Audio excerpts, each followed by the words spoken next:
በስመ አብ ወወልድ ወመንፈስ ቅዱስ አሐዱ አምላክ። በስመ አብ ወወልድ ወመንፈስ ቅዱስ አሐዱ አምላክ። በስመ አብ ወወልድ ወመንፈስ ቅዱስ አሐዱ አምላክ። የልዑል እግዚአብሔር ቤተሰቦች እንደምን አላችሁ? እንዴት ናችሁ? በያላችሁበት ሰላማችሁ ይብዛ። አንድ ከመጽሐፍ ቅዱስ አንድ ክፍል አንስተን ለትንሽ ደቂቃ እንነጋገራለን። ለቀደሙት አባቶች፣ ለሐዋርያት፣ ለነቢያት፣ ለሊቃውንት ምስጢሩን የገለጸ አምላክ ለእኛ ምስጢሩን ገልጾ እንዳስተምረን መልካም ፈቃዱ ይሁንልን። የተገናኘ ነው በማቴዎስ ወንጌል በ5ኛው ምዕራፍ ላይ በሚገኘው በአንቀጸ ብፁዓን ትምህርት ነው ማለት ነው። አንቀጸ ብፁዓን ስለምንም እንደሚያስተምር፣ አንቀጸ ብፁዓን ስለማን እንደተጻፈ፣ አንቀጸ ብፁዓን ማን እንዳስተማረው በተወሰነ መልኩ እንነጋገራለን። አንቀጸ ብፁዓንን ያስተማረው ጌታችን አምላካችን መድኃኒታችን ኢየሱስ ክርስቶስ ነው። መጽሐፉም ላይ እንደሚናገረው ከዚህ በኋላ ጌታችን አምላካችን ኢየሱስ ክርስቶስ ብዙ ሕዝብን ባየ ጊዜ ወደ ተራራ ላይ ወጣ ይላል። በተራራ ላይ ሆኖ ያስተማረው ትምህርት ነው። ከዚህም አንጻር የተራራው ስብከት የሚል ስያሜን አግኝቷል ማለት ነው። አንቀጸ ብፁዓን፣ ብፁዓን ማለት ንዑዳን ክቡራን ማለት ነው። የክቡራን የንዑዳን የተለዩ ሰዎች ትምህርት ማለት ነው። ጌታችን አምላካችን ኢየሱስ ክርስቶስ በዚህ ትምህርት ሕዝብን ከአሕዛብ ለይቶበታልና ጌታችን አምላካችን መድኃኒታችን ኢየሱስ ክርስቶስ በተራራ ላይ ሆኖ ያስተማረው ትምህርት ነው። ወርእዮ ብዙሃነ አሕዛብ አርገ ውስተ ደብር እንዲል ማለት ነው። ጌታችን ኢየሱስ ክርስቶስንም ሕዝቡ ብዙ ሆኖ ባየው ጊዜ ወደ ምን ወጣ ይላል? ወደ ተራራ ወጣ ይላል። ወደ ተራራ ወጥቶ ተቀመጠ ይላል። ጌታችን ኢየሱስ ክርስቶስ በተራራ ላይ ሆኖ ትምህርትን ያስተማረበት ምክንያት ምንድን ነው ብለን ስንመለከት የተወሰኑ ምክንያቶች አሉት። የመጀመሪያው ሕዝቡ ሲበዛ ለሕዝቡ ትምህርቱ እንዲረዳ በተራራ ላይ ሆኖ ምን ይላል?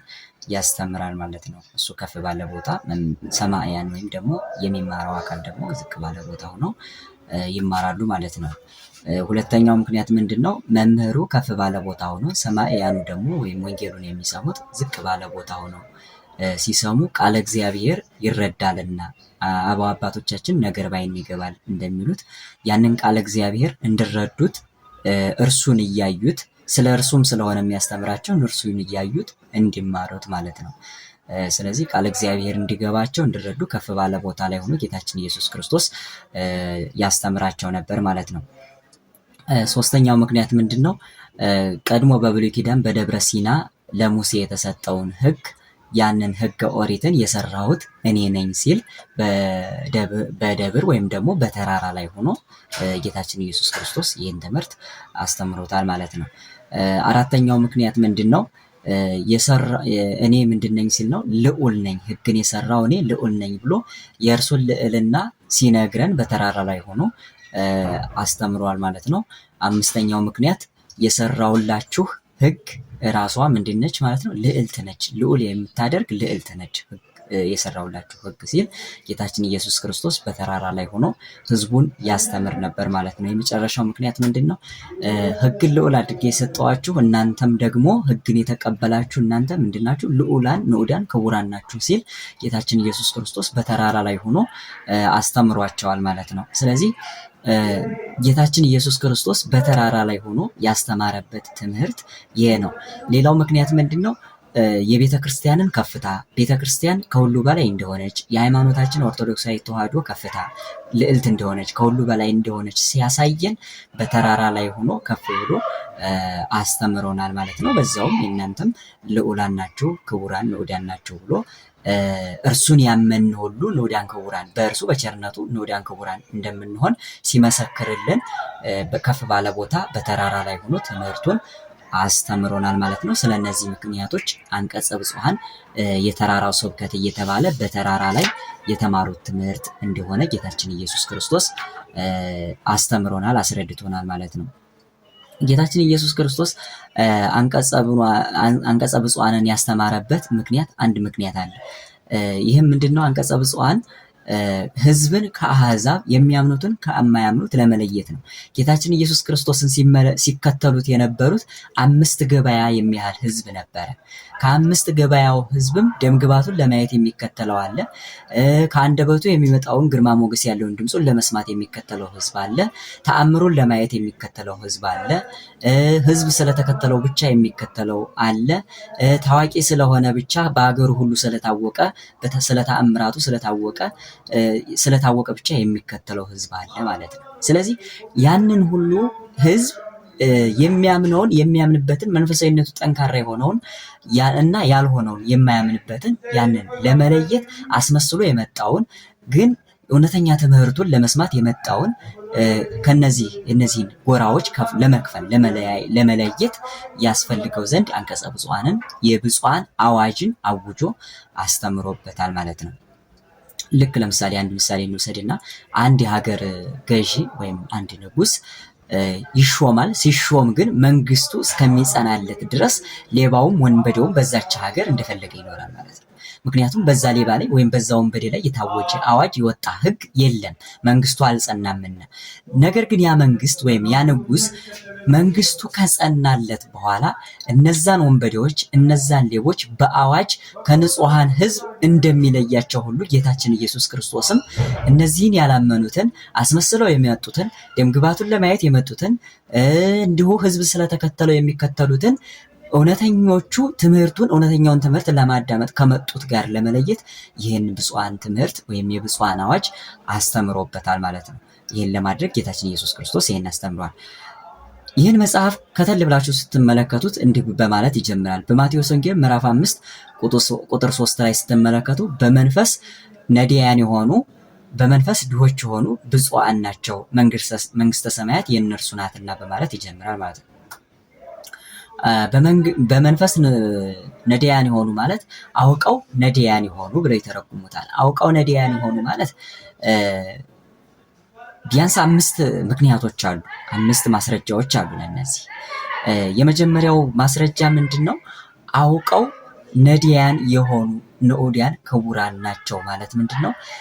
ባለጸግነትን የናቁ ያ ማለት ባለጸጋ የእግዚአብሔር ነው ብለው የተዉት፣ እነርሱ ግን የኛ ባህሪ ችግር የሚስማማው ነው፣ ባለጸግነት የእግዚአብሔር የባህሪ ገንዘቡ ነው ብለው የተዉት የመነኑ ማለት ነው። ስለዚህ እነዚህ በመንፈስ ነዳያን አውቀው በመንፈስ ነዳያን የሆኑ ማለት ባለጸግነታቸውን ትተው ዝቅ ማለትን ትህትናን የመረጡ ማለት ነው። ባለጸግነት ሁሉ የማይጎድልበት የእግዚአብሔር ነው ብለው ራሳቸውን ዝቅ ያደረጉ እነዚህ ንዑዳን ክቡራን ናቸው። እነርሱም ምን ይላሉና መንግስተ ሰማያት የእነርሱ ናትና ሲል አውቀው በመንፈስ ነዳያን የሆኑ ወይም በመንፈስ ድሆች የሆኑ ወይም በመንፈስ ዝቅ ያሉ ራሳቸውን ዝቅ ያደረጉ ሰዎች ንዑዳን ክቡራን ናቸው፣ እነርሱም መንግስተ ሰማያት ይወርሳሉና መንግስተ ሰማያት የእነርሱ ናትና ብሎ አምላካችን ኢየሱስ ክርስቶስ አስተምሮታል፣ መስክሮታል ማለት ነው።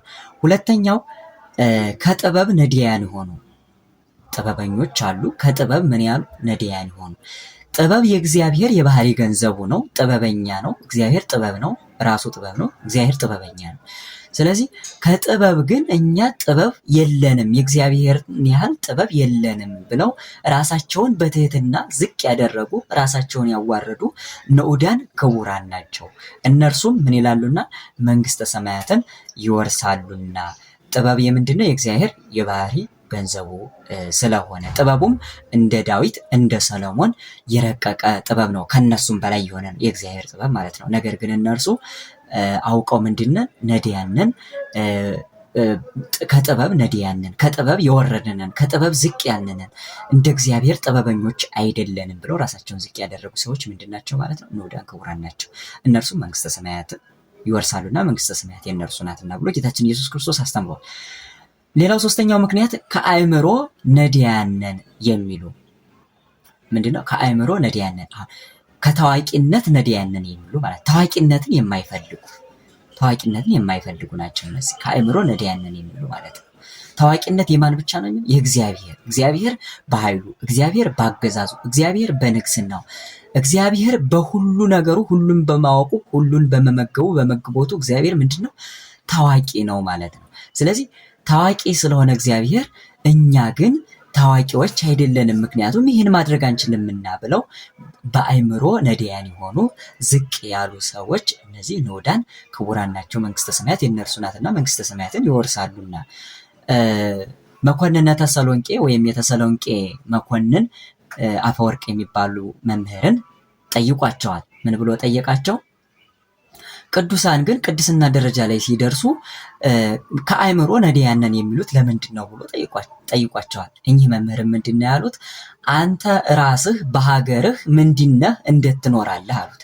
እኔማ በሀገሬ በተሰሎንቄ ከሁሉ በላይ ሆኜ መኮንን ነኝ፣ ገዥ ነኝ፣ ከሁሉ በላይ ሆኜ እኖራለሁ አላቸው። ከሁሉ በላይ ሆኜ እኖራለሁ ሲላቸው ዝቅ ብለህ ወይም ደግሞ እልፍ ብለህ በቁስጥንጥንያ እንዴት ትኖራለህ አሉት። በቁስጥንጥንያ እንኳ የሚተካከሉኝ አሉ፣ ከኔም የበለጡ አሉ፣ ከኔም ያነሱ አሉ አለ። ዝቅ ብለህ በአንጾኪያስ ብለው ጠየቁት። በአንጾኪያ ደግሞ በዛስ ምንድነው ያለው? የሚያውቀኝ እንዳለሁም እንደምኖርም እንደማልኖርም የሚያውቀኝ የለም ነው ያላቸው። የሚያውቀኝ የለም። ስለዚህ ቅዱሳንም ንዑዳን ክቡራን ከሚባል ደረጃ ላይ ሲደርሱ የበላያቸውን እያሰቡ እነሱ የበታች ነን ብለው የሚያስቡ ናቸው ብሎ መልሰውለታል ማለት ነው። ያ ማለት የበላያቸው ማን ነው? እግዚአብሔር ነው። የበላያቸው ከሁሉ በላይ የሆነ ማን ነው? እግዚአብሔር ነው። የበላያቸውን በብቃት ይመለከቱታልና ጥበቡን፣ ኃይሉን፣ ብርታቱን፣ ትዕግስቱን የእግዚአብሔርን ይህን ሁሉ ባህሪውን ይመለከቱታልና ያንን ከተመለከቱ ደግሞ እነሱ የሚስማማቸው ደካማነት፣ እነሱ የሚስማማቸው መዋቲነት፣ እነሱ የሚስማማቸው ትዕግስት አልባነት፣ ደካማነት ስለሆነ ያንን አይተው ከአእምሮ ነዳያን ነን፣ ከታዋቂነትም ነዳያን ነን፣ ከማወቅም ነዳያን ነን፣ ከእውቀትም በላይ የሆነ እውቀት የያዘ እግዚአብሔር ስላለ እኛ ከእውቀት ነዳያን ነን፣ ትንሾች ነን ብለው ራሳቸውን በትህትና ዝቅ የሚያደርጉ ምንድን ናቸው ማለት ነው? ንዑዳን ክቡራን ናቸው፣ መንግስተ ሰማያት የእነርሱ ናትና ብሎ ጌታችን አምላካችን ኢየሱስ ክርስቶስ መስክሯል፣ አስተምሯል ይህን ትምህርት ማለት ነው። ሌላው በመማር በማስተማር በምናኔ በንስሐ በሃይማኖት ነዳያን ነን የሚሉ ዓለምን ጠልተው ያላቸውን ገንዘብ ለነዳያን ሰጥተው የመነኑ ሰዎች ንዑዳን ክቡራን ናቸው፣ መንግስተ ሰማያትንም እነርሱ ይወርሳሉና መንግስተ ሰማያት የእነርሱ ናትና ለማለት ጌታችን ኢየሱስ ክርስቶስ በመንፈስ ድሆች የሆኑ ንዑዳን ክቡራን ናቸው፣ ብፁዓን ናቸው ብሎ አንቀጸ ብፁዓንን በዚህ ጀምሮ አስተምሯል ማለት ነው። አምላካችን ኢየሱስ ክርስቶስ በጥቅሉ ይሄ የአንቀጸ ብፁዓን ትምህርት ዓላማ ቅድም እንደነገርኳችሁ አህዛብን ከህዝብ ወይም የሚያምነውን ከማያምኑት ለመለየት የተነገረ አዋጅ ነው። ዋናው ትልቁ ዓላማ ይሄ ነው። ሲቀጥል ደግሞ እንደውም የማስታውሰው ከዚህ በፊት እኔ አንድ መምህር ስጠይቃቸው ስለ አንቀጸ ብፁዓን እንዲህ ብለው ነግረውኛል። በነገራችን ላይ መጽሐፍ ቅዱስ ሳነብ የሚያስፈራኝ ነገር ቢኖር አንቀጸ ብፁዓን ነው ብለው ነግረውኛል። ለምን ያስፈራኛል ሲሉ እነዚህ ሁሉ ቅዱሳን እነዚህ ትምህርቶች ቅዱሳንን ወደ ብቃት ደረጃ የሚያደርሱ ወደ እግዚአብሔር የሚያደርሱ ናቸው ብንፈጽማቸው።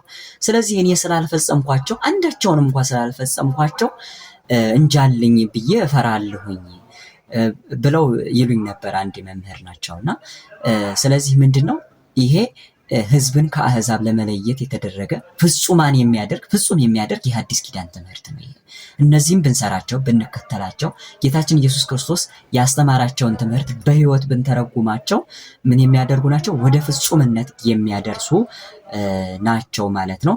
በጎደለ እናንተ በማንበብ ሙሉበት ስላስተማረን የመከረን አምላካችን ኢየሱስ ክርስቶስ ስሙ የተመሰገነ ይሁን። በሌላ ቪዲዮ እንገናኛለን። አእምሮ ሚዲያ የሚለውን ቻናል ሰብስክራይብ አድርጉ። ጠቃሚ ትምህርቶችን ቡክ ሪቪዎችን እንሰራበታለን። ለዛሬ ይበቃናል። አምላካችን ኢየሱስ ክርስቶስ በመካከላችን ተገኝቶ ስላስተማረን ስሙ የተመሰገነ ይሁን። የእናታችን የቅድስት ድንግል ማርያም ረድኤት በረከት፣ የቅዱሳን መላእክት፣ የቅዱሳን ጻድቃን፣ የቅዱሳን ሰማዕታት ረድኤት በረከታቸው በሁላችን ላይ ይደርብን። ወስብሐት ለእግዚአብሔር። ይቆየን።